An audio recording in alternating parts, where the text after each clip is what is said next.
Hello and welcome, IGNO aspirants. In this explainer, we're going to break down one of the most important, and I mean really important topics for your MEC 101 exam, the theory of consumer behavior. Okay, so here's the game plan for mastering consumer theory. We'll start with the basic problem every consumer faces. Then, we'll look at two different ways to think about happiness, one where you count it and one where you rank it. And then, we'll build up to the grand finale, that equilibrium point. Trust me, you're definitely going to need to know this for your exam.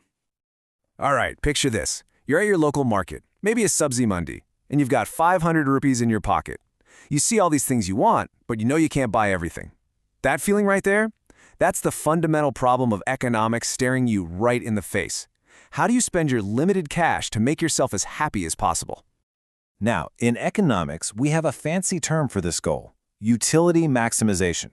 It's all built on this one big idea, that you, as a consumer, are rational, and your main objective is to get the most satisfaction, or what we call utility, that you possibly can. This one concept, it's the engine driving every single decision we're about to talk about. Okay, so how on earth do we measure this happiness? Well, economists came up with two main ways to think about it. First, there's the cardinal approach. Think of it as the old school method that tries to literally count happiness in units called utils. And then there's the more modern ordinal approach, which is way more realistic. It just focuses on ranking what you like best.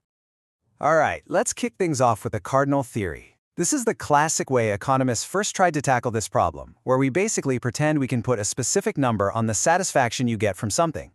So the big idea here, the core of it all, is that utility is something you can measure, just like you measure your height or the weight of some rice. You can literally say, this cup of chai gives me exactly 10 utils of happiness, but this hot samosa, oh, that gives me 20 utils. It lets you say not just that you prefer the samosa, but exactly how much more you prefer it. Okay, exam alert. You absolutely positively have to know the assumptions this whole theory is built on. To make it super easy, I've got a mnemonic for you. Rahul gave Deepak many mangoes. Yep, you heard that right. R for rational, G for goods are good, D for diminishing marginal utility, and then the two M's for measured cardinally and money's constant marginal utility. Get that into your head, it's a lifesaver. Okay, so that was cardinal utility. Now let's jump over to the ordinal theory, which honestly is a lot more practical and what economists mostly use today. See, this approach gets that we don't really walk around counting utils in our heads. We just know what we like more. It doesn't need to count happiness, it just needs to rank it. And that's the key difference, right? This whole approach is about your preferences and the order you put them in. You can say, I prefer chai over coffee, or I like coffee more than a cold drink. So you can create a simple ranking. Number 1 is chai, number 2 is coffee. It's just a more realistic way of looking at how we actually make choices. So to actually visualize and work with these rankings, economists came up with this really powerful and, I think, quite elegant tool. It's really the star of the show for the ordinal approach, and it's called the indifference curve.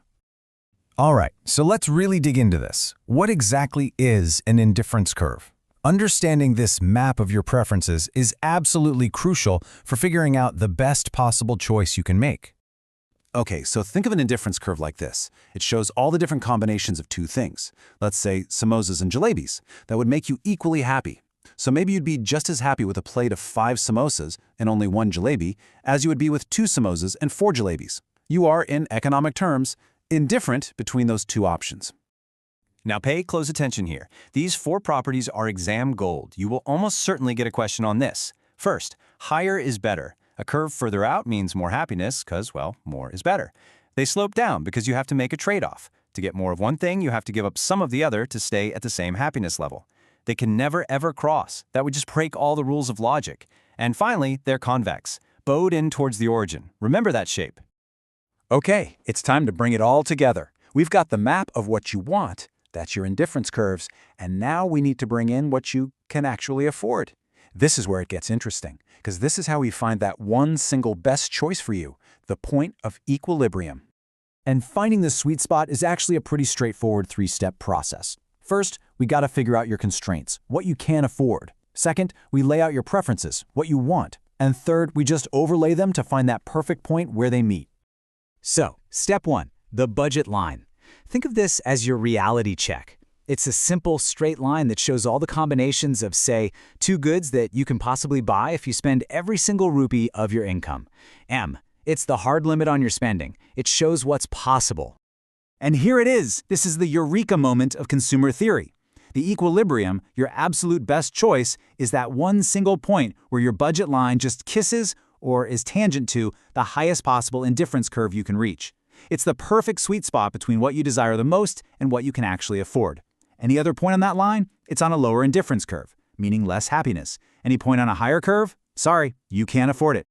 All right, let's wrap this up with a quick fire revision. If you're cramming for your exam, this is the slide you want to screenshot. This is your last-minute study guide right here. Okay, focus on these keywords for your exam. The whole goal for a rational consumer is to maximize utility. Remember, cardinal utility is about numbers, and its key assumption is diminishing marginal utility. Ordinal utility, on the other hand, just ranks preferences, and its main tool is the indifference curve. You have to know those four properties. Higher is better, downward sloping, never intersect, and convex to the origin. The budget line shows what's affordable. And the big one, consumer equilibrium happens where the budget line is tangent to the indifference curve. Nail these points, and you're going to do great. And there you have it, your high-speed tour of consumer theory. So, as a final thought to chew on, just imagine what would happen if the price of your favorite goods suddenly dropped. Think about how your budget line would pivot outwards, letting you reach a whole new, higher indifference curve, a whole new level of happiness. It just shows how this puzzle of maximizing utility is always changing. Good luck with your exams.